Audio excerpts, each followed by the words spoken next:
요한복음 6장 말씀 보겠습니다. 요한복음 6장 9절에서 15절까지의 말씀을 보시겠습니다.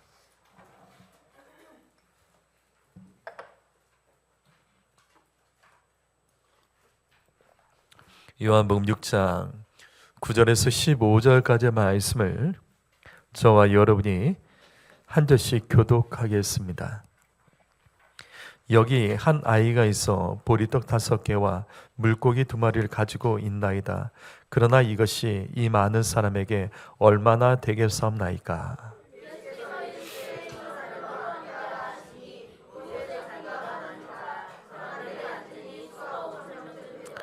예수께서 떡을 가져 축사하신 후에 앉아있는 자들에게 나눠주시고 물고기도 그렇게 그들의 원대로 주시니라.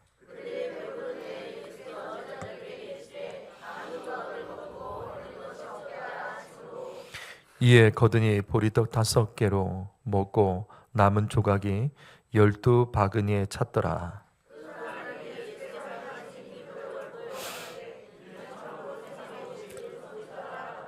다같이 그러므로 예수께서 그들이 여기서 자기에게로 억지로 붙들어 임금을 삼으려는 줄 아시고 다시 혼자 손으로 떠나가시니라.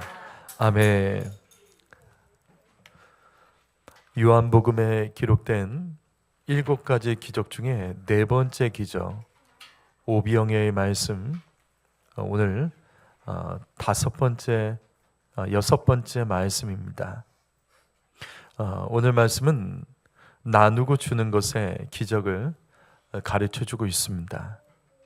우리 지난 시간까지 5번의 말씀을 통해서 오병이어의 기적의 그 배경, 특별히 요한복음에만 기록되어 있는 오병이어 사건에 실명이 기록된 제자들의 그 이름의 그들의 모습과 믿음에 대해서 우리는 앞에서 계속해서 봤습니다.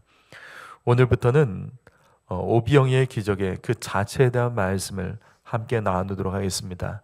먼저 오늘 말씀 10절을 보시게 되면 당시 예수님의 말씀을 듣기 위해서 멀리서부터 모인 사람들의 숫자가 5,000명이라고 기록되어 있습니다.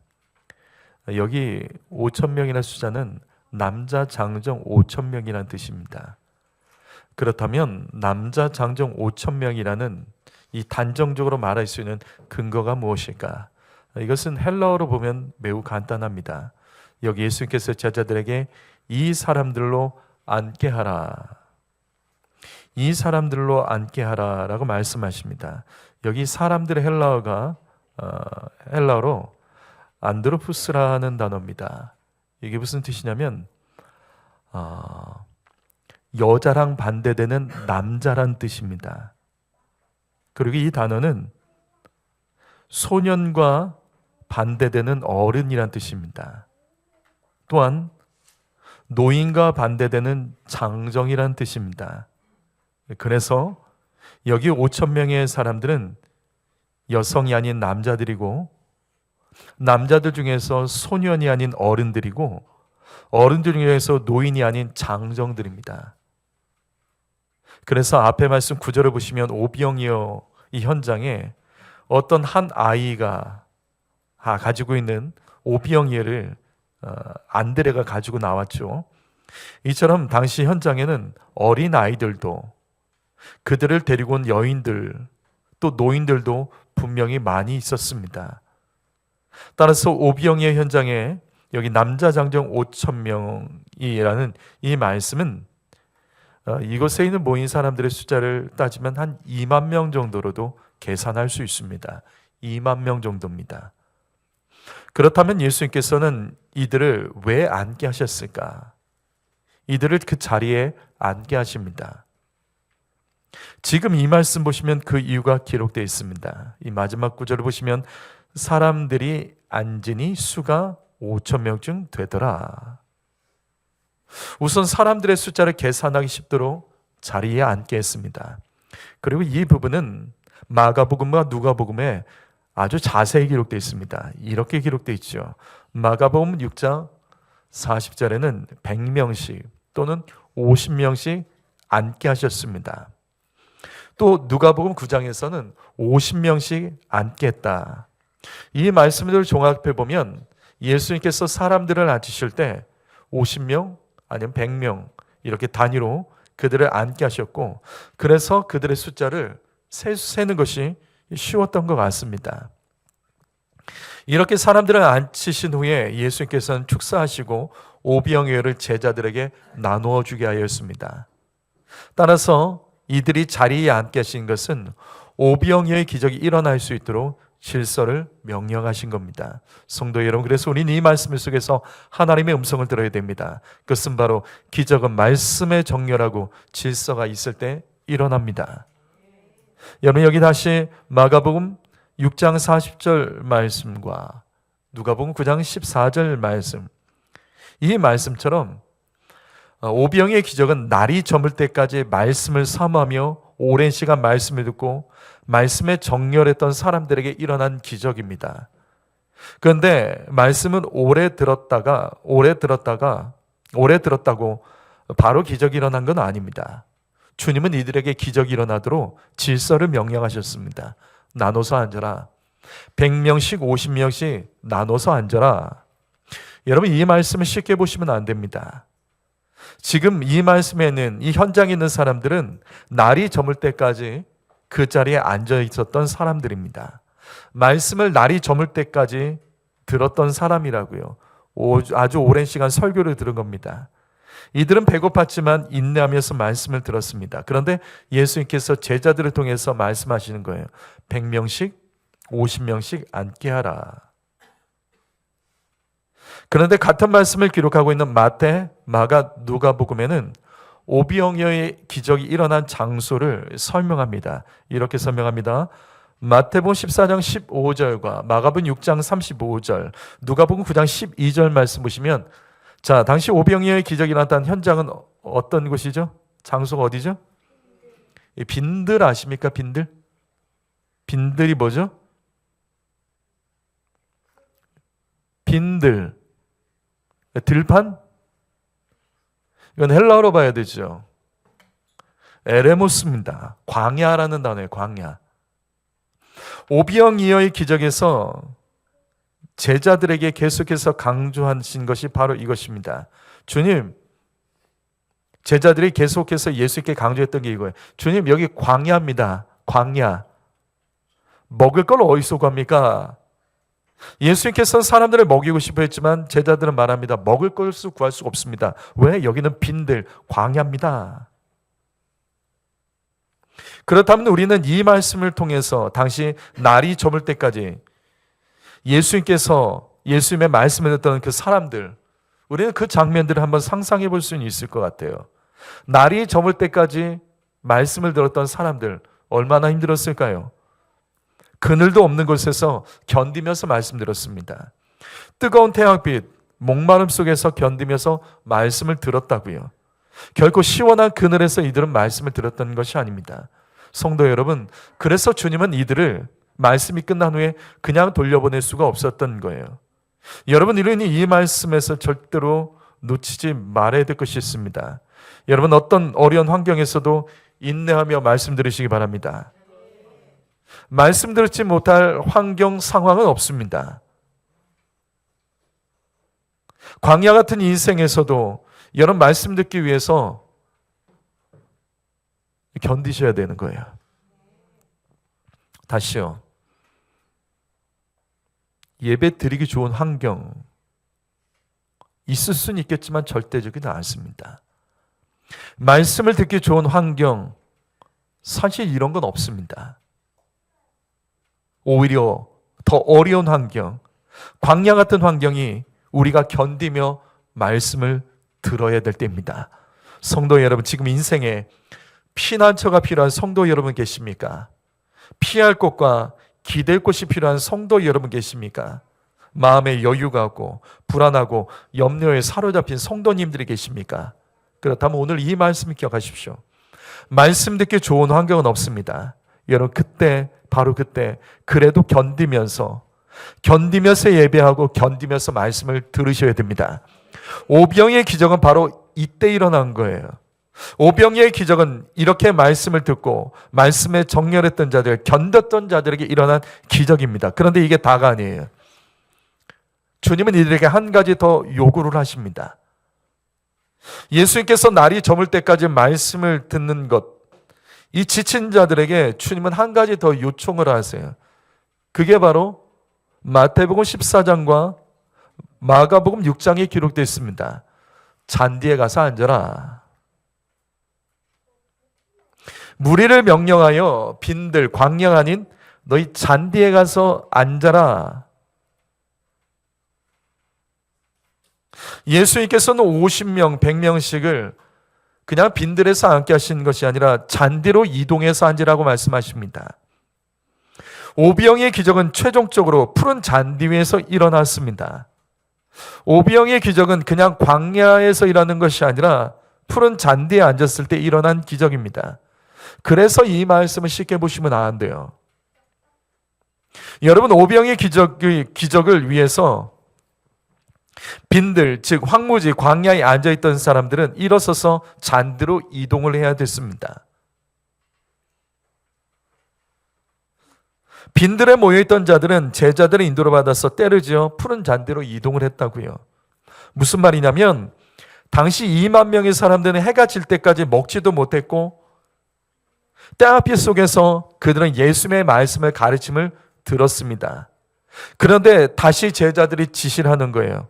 일어나라고, 저쪽으로 이동하라고, 푸른 잔디로 이동하라고, 그리고 그곳에서 50명, 100명씩 앉으라고. 그런데 배고프다며 짜증내는 사람들이나 멋대로 행동하는 사람은 없었습니다. 앉았다가 일어났다고 이거 자꾸 반복시킨다며 투덜거리는 사람들도 없었습니다. 이들은 너무나도 질서 있게 자리에 앉았습니다. 50명, 100명씩 잔디로 이동해서 일어섰다가 앉았다가 숫자를 맞추며 반복을 했지만 짜증내거나 불평한 사람 없이 처음부터 끝까지 질서를 지켰습니다. 성도 여러분, 우리 가운데 습관적으로 짜증내고 불평하는 모습들을 우리는 회개해야 됩니다. 여러분, 예배 시간에 앉았다가 일어날 때 투덜거리는 사람들이 있습니다. 자꾸 일어서게 한다고. 예배석에 앉을 때 목회자나 안내하는 분들이 저기 앞자리 가서 앉으라고, 뒷자리에 앉지 말라고, 어디에 앉으라고 말할 때 그것 때문에 기분이 상해서 찬양이 막히고 예배가 막히는 독특한 성격을 가진 성도들이 있습니다. 그 성격 버리지 못하면 절대 좋은 일은 없어요. 찬양 인도자가 찬양을 하면서 인도하면서 우리 일어나서 찬양합시다, 박수 치며 찬양합시다 해도 무시하는 사람들이 있습니다. 짜증내는 사람들이 있습니다. 목회자가 설교 시간에 말씀을 읽자고 해도 못 들은 척하고 귀찮은 성격들을 가진 사람들이 있어요. 다시 오병이의 현장에 가보시죠. 여기에 사람들이 그러지 않았어요. 늦은 시간까지 예배하고 지치고 배가 고팠지만 일어나서 잔디로 이동하라고 할 때 투덜거리지 않았습니다. 숫자가 안 맞으니 50명, 100명씩 다시 맞춰서 앉자고, 일어났다 앉았다를 반복해도 이들은 처음부터 끝까지 질서 있게 짜증내거나 불평하거나 그것에 마음 상하지 않았습니다. 마음 상했던 사람들은 그곳에서 오병이의 기적을 체험하지 못했겠죠. 이들은 처음부터 끝까지 질서를 지키며 그 현장에서 안내에 따라서 예수님의 가르침을 따라 이들은 순종을 합니다. 성도 여러분, 잘 들어주십시오. 이 기적은 산만함 속에서 일어나지 않습니다. 기적은 말씀과 질서 있는 삶 속에서 일어납니다. 산만한 삶을 정리하셔야 됩니다. 생각이 산만하고 태도가 산만하면 좋지 않습니다. 기적은 힘들고 불쌍한 사람들에게 하나님께서 주시는 은혜로 일어나는 것이 아닙니다.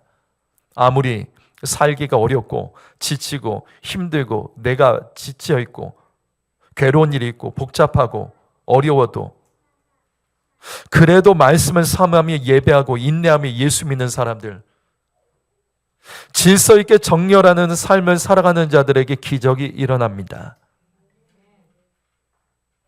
다시요, 내가 불쌍하다고 하나님께서 도와주시는 거 아니에요. 제가 늘 말씀드리잖아요. 불쌍해서 도와준다면 세상에 불쌍한 사람들이 어디 있겠습니까? 하나님께서 불쌍해서 도와준다면 세상에 지옥 갈 사람들 어디 있어요? 다 하나님 만나게 해서 천국 가게 하지. 아닙니다. 내가 해야 될 게 있는 겁니다. 힘들고 어려워도 내가 해야 될 게 있는 거예요. 기적은 자기의 생각과 개성을 주장하는 자에게는 일어나지 않습니다. 오늘 말씀 보십시오. 질서를 위해서 자신의 생각, 개성을 죽였습니다. 그리고 다른 사람과 연합했던 거예요. 질서 있게 연합해서 한 자리에 앉았을 때 기적이 일어났습니다. 성도 여러분, 여러분 중에는 특별한 사람들이 있어요. 남들보다 재능이 뛰어난 사람도 있습니다. 남들에게 없는 좋은 거 가진 분도 계세요. 그러나 연합할 수 없다면 쓰임받지 못합니다. 혼자 가면 멀리는 갈 수 있지만, 빨리는 갈 수 있지만 멀리는 가지 못합니다. 멀리 오랫동안 같이 가려면 연합해야 되는 거예요. 내 삶에 무질서하는 부분들은 무엇입니까? 지적받는 것들이 있을 거예요. 부모에게, 어른들에게, 다른 사람들에게. 자신의 생각과 감정을 주장하면서 함께하지 못하고 쓰기에 불편하고 불평하고 불만이 많은 것들은 여러분에게 어떤 것이 있습니까? 질서가 뭘까요? 여러분, 뭐가 질서죠? 질서가 뭘까요? 질서가 뭐죠? 질서는 법과 순종입니다. 질서가 있는 것에는 법과 순종이 있습니다. 법이 있어도 순종이 없으면 질서가 없는 거죠. 맞죠? 순종은 있지만 법이 없으면 혼란해지는 겁니다. 각자가 원하는 방식으로 순종하면 질서가 잡히지가 않아요. 법이 있어야 되고 그것에 순종할 때 질서가 있는 겁니다.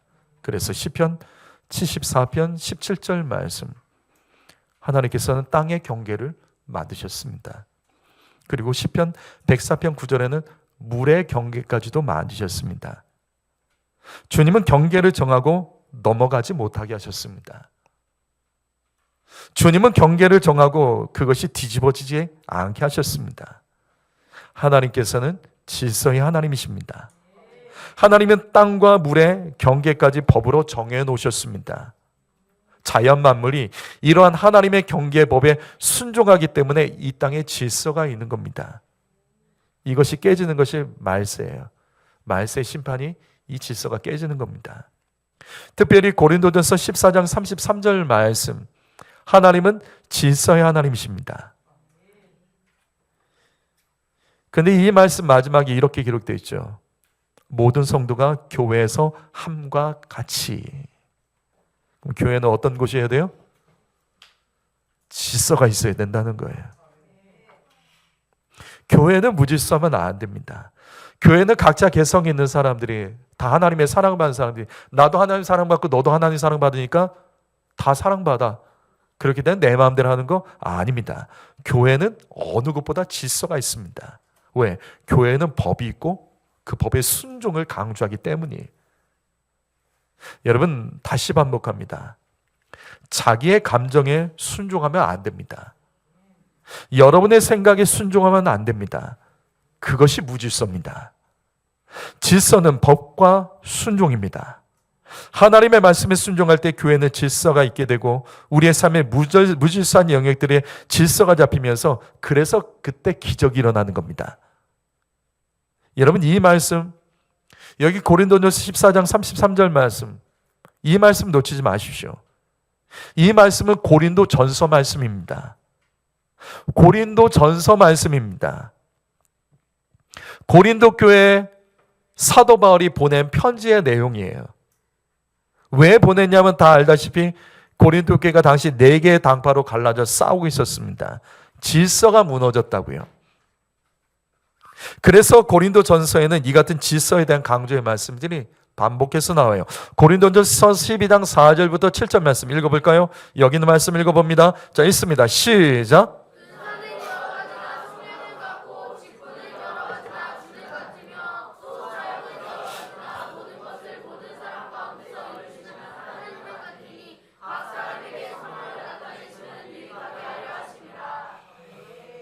많은 사람들이 고린도 교회를 착각하는 것이 있습니다.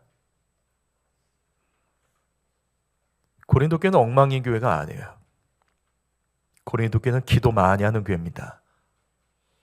왜? 성경에서 은사장이 고린도 전서 말씀에서 한 번 나와요. 무슨 말이냐면 고린도 교회는 은사가 많았어요. 기도를 많이 했다고요. 고린도 교회는 각종 은사들이 많았습니다. 그런데도 무너졌습니다.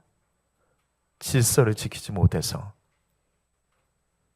기도 많이 하는 교회, 기도 많이 하는 성도도 무너질 수 있습니다. 왜냐하면 질서는 법과 순종이기 때문이에요. 이거는 기도의 영역하고는 달라요. 질서는 법과 순종입니다. 기도하지 않아도 법을 잘 지키고 순종 잘하는 사람은 있습니다. 그래서 바울은 고린도 교회를 향하여 여러 가지 은사, 각종 사역을 말하면서 계속 강조하는 것은 성령은 하나다, 주는 하나다, 하나님은 하나다. 그리고 마지막 결론으로 성령이 나타나시면 유익하게 하려 하심이라. 성령의 역사는 반드시 유익합니다. 성령 받은 사람이 하는 일 중에 유익하지 않은 일은 없습니다. 여러분, 내가 성령 받았는데 뭔가 유익하지가 않다면, 유익하게 쓰임받지 못하고 내가 유익한 도구가 되지 못한다면 그건 성령 받은 건 아니에요. 다시 점검해야 되는 거예요. 성령 받은 사람은 유익합니다. 유익하게 쓰임받습니다. 유익한 일을 한다고요. 하지만 무질서하고 무익하게 됐다는 것은 이거는 성령의 역사가 아닌 거죠. 성령을 빼앗긴 거예요. 성도 여러분, 여러분의 신앙생활은 질서가 있으십니까? 자기 감정적이지 않으세요? 자기 개성, 어떤 거 얘기하면 개성이라고 자꾸 얘기하는 사람들이 있는데 그게 맞나요? 섞이지 않은 개성은 가지고 있을 필요가 없는 겁니다. 공동체의 유익이 없습니다. 개성은 분명히 그 사람에게 주신 하나님의 재능 중에 하나일 거예요. 그러나 그 재능을 하나님께서 쓰기 위해 주신 것이지 쓰임받지 못한다는 것, 그 다음에 질서를 무너뜨리는 것은 하나님의 뜻은 절대로 아닙니다.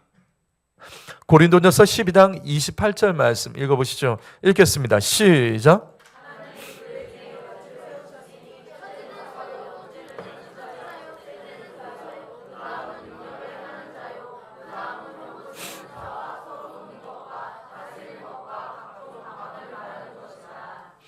이 말씀도 똑같습니다. 교회의 질서에 대한 말씀이에요.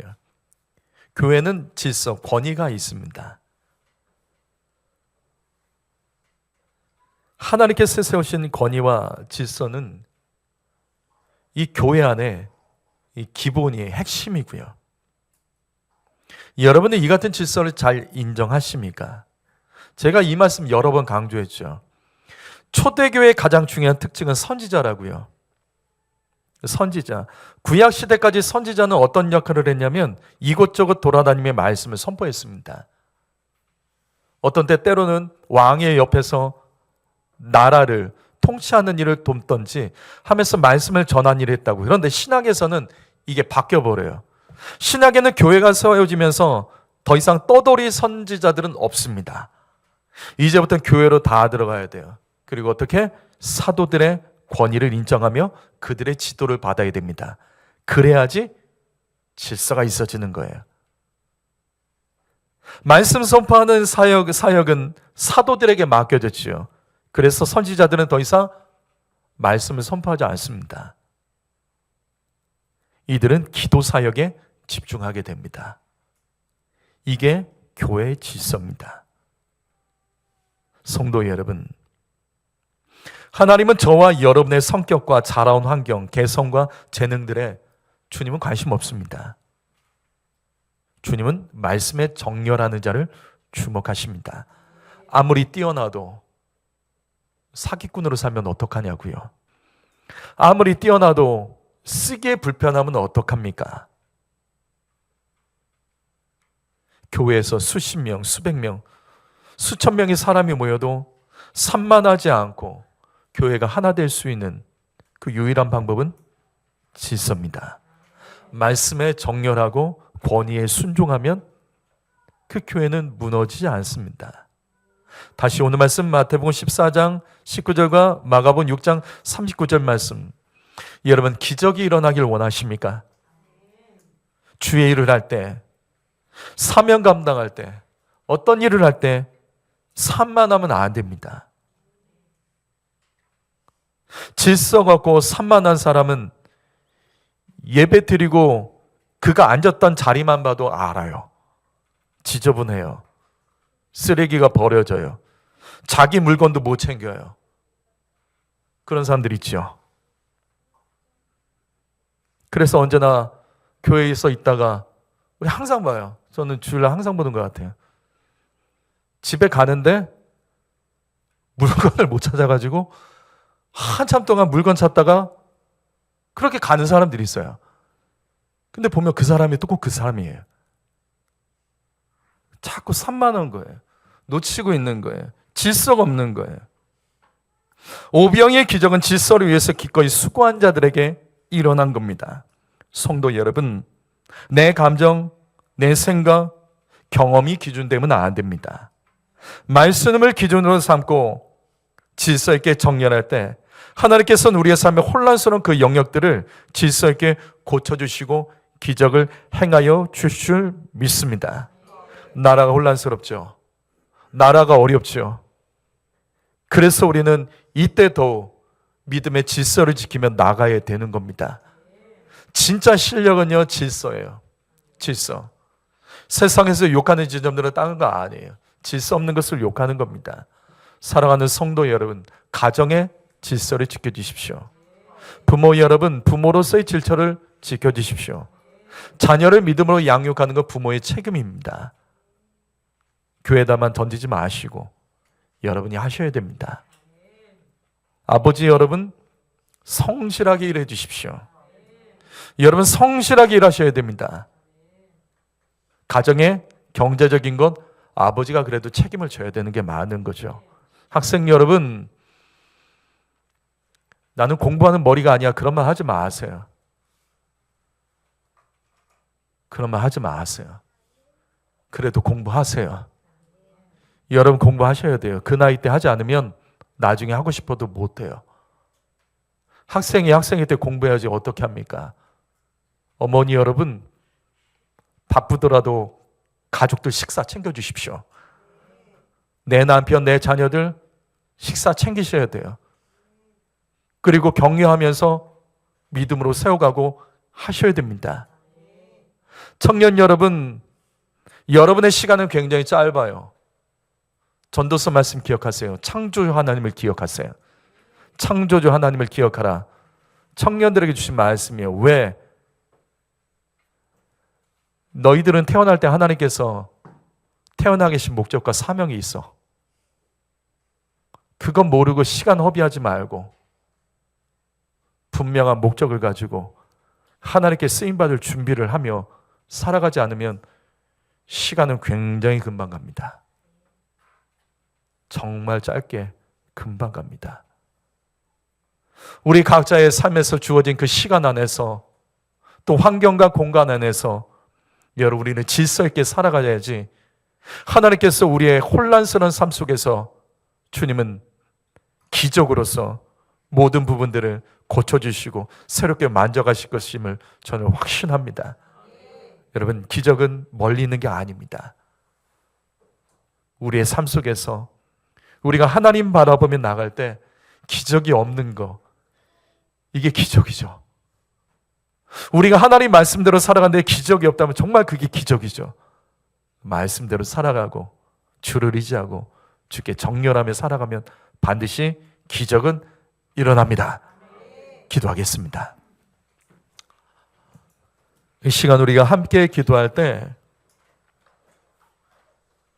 우리의 삶에서 질 수 없는 그 지점들을 이 시간에 회개해야 됩니다. 또 여러분의 가정의 질서가 세워지길 원하는 분이 계십니까? 교회 안의 질서가 또 세워지길 원하는 분이 계십니까? 기도해 주십시오.